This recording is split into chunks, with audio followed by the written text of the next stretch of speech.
Hello everyone, welcome to my channel tips on mathematics. So number theory के आज के इस वीडियो में हम सीखेंगे लीनियर कॉन्ग्रुएंस। ठीक है, देखो कॉन्ग्रुएंस क्या होता है उसका मैंने वीडियो पहले आप लोगों को बना करके बता रखा है। तो अगर प्रीवियस का लेक्चर जो है कॉन्ग्रुएंस का नहीं देखा है तो एक बार आप लोग जो है देख लीजिए, क्योंकि लीनियर कॉन्ग्रुएंस से ही रिलेटेड है। तो चलिए स्टार्ट करते हैं। A linear congruence is a congruence of the form a x is a congruent to b mod m। ठीक है, where a comma b and m are integers, m is greater than 0 and x is an unknown integer. It's mean that the difference a x minus b is divisible by m।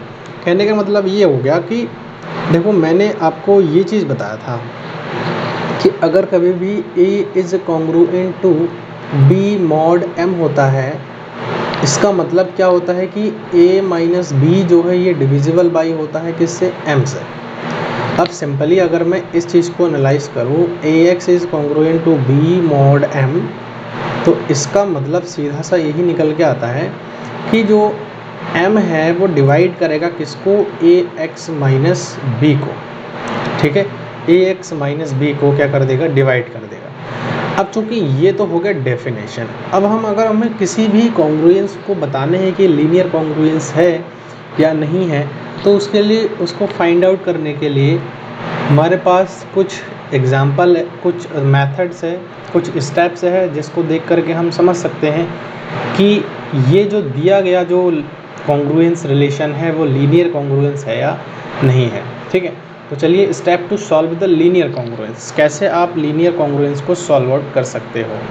तो देखो linear congruence को solve करने के लिए given a linear congruence, मान के चलिए a x is congruent to b mod m अगर हमारे पास दिया हुआ है, तो हमें कुछ स्टेप्स को ध्यान में रखना है। और ध्यान में क्या रखना है, सबसे पहले तो हमें जीसीडी निकालना है, किसका किसका, ये जो ए है और ये जो एम है, इन दोनों का जीसीडी निकालना है। जो भी जीसीडी आएगा, ए और एम का जो जीसीडी आएगा उसको हमें क्या मानना है, डी मानना है। ठीक है, अच्छा अब अगर ये जो डी है वो अगर इस बी को डिवाइड कर रहा है, यहाँ वाले बी को डिवाइड कर रहा है, तो लीनियर कॉन्ग्रुएंस का सॉल्यूशन होगा, है ना, सॉल्यूशन होगा। और अगर डिवाइड नहीं करेगा, अगर डी जो है बी को डिवाइड नहीं करेगा, इसका मतलब है कि नो सॉल्यूशंस। ठीक है, कोई सॉल्यूशन हमारा जो है नहीं होगा। तो ये एक इम्पॉर्टेंट पार्ट है इसका, ये जनरली एक थ्योरम से ही रिलेटेड है कि अगर ये डिवाइड कर रहा है तो ये जो है आपका सॉल्यूशन होगा लीनियर कॉन्ग्रुएंस का, और अगर डिवाइड नहीं कर रहा है तो कोई सॉल्यूशन नहीं होगा। अगला स्टेप देखते हैं, दूसरा स्टेप क्या कह रहा है, सिंपलीफाई द कॉन्ग्रुएंस। आपको क्या करना है, जो कॉन्ग्रुएंस रिलेशन होगा उसको सिंपलीफाई करना है। मतलब अगर हमारे पास a x is congruent to b mod m है, और अगर जो भी हमारा ए और एम का जीसीडी अगर डी आ रहा है, तो हम क्या करेंगे, डी से पूरे इक्वेशन को क्या कर देंगे, डिवाइड कर देंगे। तो ये इक्वेशन हमारा सिंपलीफाई हो जाएगा। अब हमें क्या करना है, find modular inverse of the coefficients. Modular inverse क्या होता है कि अगर देखो यहाँ पर आप ऐसा समझ लो कि अगर a is congruent to b mod m है, तो उस कंडीशन में हम अगर इन्वर्स हमें निकालनी है, तो a का जो इन्वर्स होगा वो हमें क्या देना चाहिए, 1 मॉड m के बराबर दे देना चाहिए। ये कहता है मॉड्यूलर इन्वर्स का डेफिनेशन। ठीक है, मतलब हम उस x को किससे ऑपरेट करवाए, कि हमें 1 दे दें। बस ये सिंपल सा लॉजिक है मॉड्यूलर इन्वर्स निकालने का। दूसरा क्या है, अब जो भी इन्वर्स आएगा उसको हम मल्टीप्लाई करेंगे both side by the inverse. तो both side by the inverse में हम क्या करेंगे, x is equal to a inverse b mod m से हम जो है यहाँ पर इसको क्या कर देंगे, मल्टीप्लाई कर देंगे। उसके बाद राइट द जनरल सोल्यूशन। अब जनरल सोल्यूशन कैसे निकालना है, x is equal to x not plus k m by D.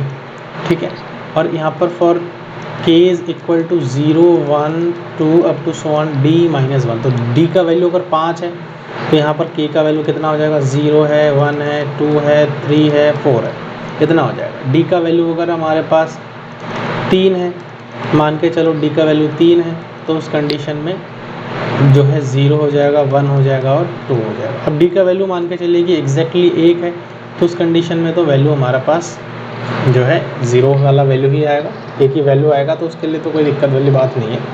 लेकिन जब 1 से बड़ी हो तो उस कंडीशन में जो है हम ये वैल्यू यूज़ करते हैं। If d is greater than 1 then there are different solutions, तो अलग अलग सॉल्यूशन हो सकता है अगर डी का वैल्यू 1 से हमारा क्या है, बड़ी है। तो ये तो था हमारे पास लीनियर कॉन्ग्रुएंस को सॉल्व करने के लिए कुछ स्टेप्स। अब हम देखेंगे कुछ इसके एग्जाम्पल जो सॉल्व करना है वाकई में हमें। अब देखो हमारे पास एक एग्जाम्पल यहाँ पर दिया हुआ है और एग्जाम्पल में ये 3x is congruent to 6 mod 9 हमारा दिया हुआ है। अब बात करते हैं कि हमें सबसे पहला तो GCD निकालना है, किसका किसका, 3 और 9 का, है ना। A और M का बोला था, तो 3 और 9 का अगर मैं GCD निकालूँ, GCD चलो इसको सही से लिख देता हूँ मैं। पहला स्टेप GCD ऑफ 3,9, 3 और 9 की अगर GCD आप निकालोगे तो कितना आएगा, एक बार निकाल के देख लो, आपको पता ही होगा GCD कैसे निकाला जाता है। 3 का फैक्टर करेंगे तो 3 1 जार 3, 9 का फैक्टर करेंगे तो 3 3 जार 9, ठीक है। एक ही फैक्टर हमारा जनरली कॉमन आएगा तो 3 आ जाएगा हमारा GCD। तो इन दोनों का जो GCD आ रहा है वो 3 आ रहा है। अब इस 3 को हम क्या मानेंगे, D। अब क्या ये D जो है इस B को डिवाइड कर रहा है, सिंस D जो है डिवाइड कर रहा है B को, दिस देयरफॉर इट इम्प्लाई, क्या इम्प्लाई करेगा कि जो 3 है वो 6 को डिवाइड करेगा, it imply it has solution, है ना। अगर डिवाइड कर रहा है तो इट हैज़ सॉल्यूशन, तो अगर इसका सॉल्यूशन है तो वो सॉल्यूशन अब हम जो है क्या करेंगे, निकालेंगे। तो अब हम इस जो D आया है इस D से पूरी इक्वेशन को क्या करेंगे, डिवाइड कर देंगे। दूसरे स्टेप में यही तो बताया था मैंने। तो 3x is congruent to 6 mod 9, तो यहाँ से 3 से इसको डिवाइड करेंगे, 3 से इसको डिवाइड करेंगे एंड देन 3 से इसको भी डिवाइड करेंगे। क्या आ जाएगा, x is congruent to 2 mod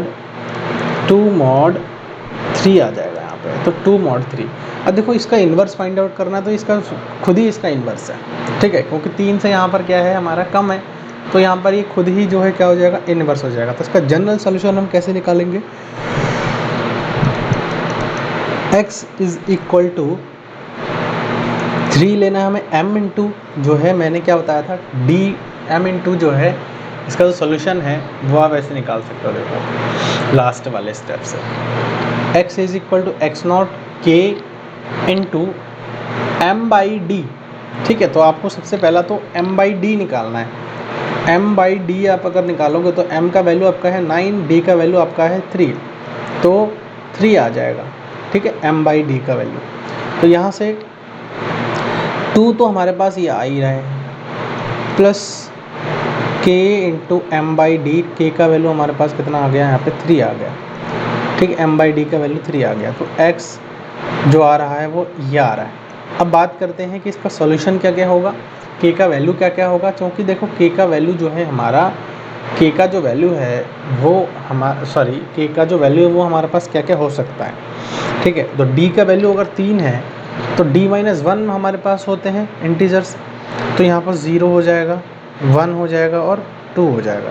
तो x का क्या क्या वैल्यू हो सकता है, पॉसिबल वैल्यू क्या क्या सॉल्यूशन हो सकता है। अब यहाँ पे अगर 0 रखोगे, k का वैल्यू अगर 0 रखोगे तो यहाँ पर 2 आ जाएगा, k का वैल्यू अगर 1 रखोगे तो यहाँ पर 5 आ जाएगा, k का वैल्यू अगर 2 रखोगे तो यहाँ पर 8 आ जाएगा। तो x इज़ इक्वल टू 2, 5 और 8 जो है इसका सॉल्यूशन है। अब सॉल्यूशन है कैसे पता लगा, जब यहाँ पर ये जो है डिवाइड हो गया था हमारा, ठीक है। आप यहाँ पर इसका सॉल्यूशन देख भी सकते हो क्लियरली, स्टेप बाय स्टेप यहाँ पर मैंने सॉल्यूशन करके भी रखा है। स्टेप 1 हो गया, स्टेप 2 हो गया, है ना। इस प्रकार से ये सॉल्यूशन जो है हमारा हो गया। तो यहाँ से जो है आप सॉल्यूशन को इजीली फाइंड आउट करके देख सकते हो। दूसरा एग्जांपल यहाँ पर देखते हैं। दूसरा एक एग्जांपल है और इस एग्जांपल में दे रखा है कि 6x is congruent to 9 mod 15। अब सबसे पहले तो हमें ये चेक करना है कि क्या वाकई में इसका सॉल्यूशन निकल रहा है। तो इसका GCD निकालो पहले स्टेप में, GCD ऑफ 6 and 15। तो इन दोनों का अगर आप GCD निकालोगे तो दैट इज़ इक्वल टू 3 आ रहा है, ठीक है। चेक भी कर लो आप कि 3 आ रहा है या नहीं आ रहा है। 2 3 जार 6, 3 1 जार 3। उसके बाद 15 का करेंगे तो 5 3 जार 6, 3 1 जा 3, तो 3 और 3 कॉमन आ रहा है, तो 3 यहाँ पर जो है इसका GCD हो जाएगा। अब दूसरे स्टेप में क्या GCD इसको डिवाइड कर रहा है, 3 डिवाइड कर रहा है 9 को, इसका मतलब जो है कितना आ जाएगा, 3 आ जाएगा, that is equal to D। अब इससे पूरे को डिवाइड कर देना है हमें, तो थर्ड स्टेप में पूरे को डिवाइड करेंगे, तो यहाँ पर जो है 3 2 ज़ा 6, 2 इज़ कॉन्ग्रुएंट टू 3 मॉड 5, है ना। ये हमारे पास जो है निकल के आ जाएगा। अब हमें क्या करना है, इसका मॉड्यूलर इन्वर्स फाइंड आउट करना है। तो मॉड्यूलर इन्वर्स निकालने के लिए देखो, मॉड्यूलर इन्वर्स निकालने के लिए आप क्या कर सकते हो, तो यहाँ पर हमारे पास 1 आना चाहिए तीसरा स्टेप में ना, अगर देखो तो मॉड्यूलर इन्वर्स निकालने के लिए तो 2x is congruent to 1 mod 5 हो जाना चाहिए। तो यहाँ से x का वैल्यू हम क्या रखेंगे, x इज़ इक्वल टू, इसका मतलब क्या हो जाएगा, यहाँ से अगर मैं 3 रख दूँ यहाँ से x का वैल्यू, तो x का वैल्यू 3 रखने पर जो है ये इक्वेशन हमारा सेटिस्फाई कर जाएगा, ठीक है। तो ये हमारा मॉड्यूलर इन्वर्स हो जाएगा। अब इस मॉड्यूलर इन्वर्स से आपको क्या करना है, मल्टीप्लाई करना है। तो फिफ्थ स्टेप में x is congruent to x inverse, मतलब इन्वर्स का मतलब क्या हो जाएगा, जो हमारे पास यहाँ पर आ रहा है, ठीक है। तो यहाँ पर जो है 3 3 ज़ार क्या हो जाएगा, 9 हो जाएगा, ठीक है। 3 इंटू 3 क्या हो जाएगा, 9 हो जाएगा यहाँ पे, है ना।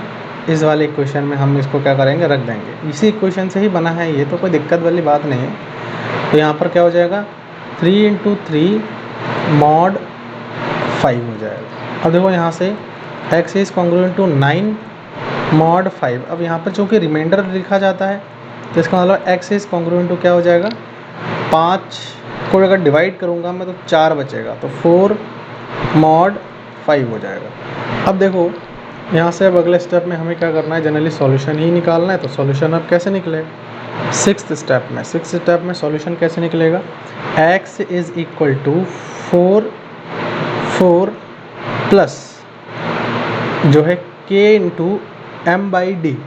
तो m बाई डी अगर आप निकालोगे तो m का वैल्यू तो हमारे पास जनरली 15 आ रहा है, और d अगर आप निकालोगे तो 3 आ रहा है, तो 5 यहाँ पर हमारे पास क्या हो जाएगा, आ जाएगा, तो 5k हो जाएगा।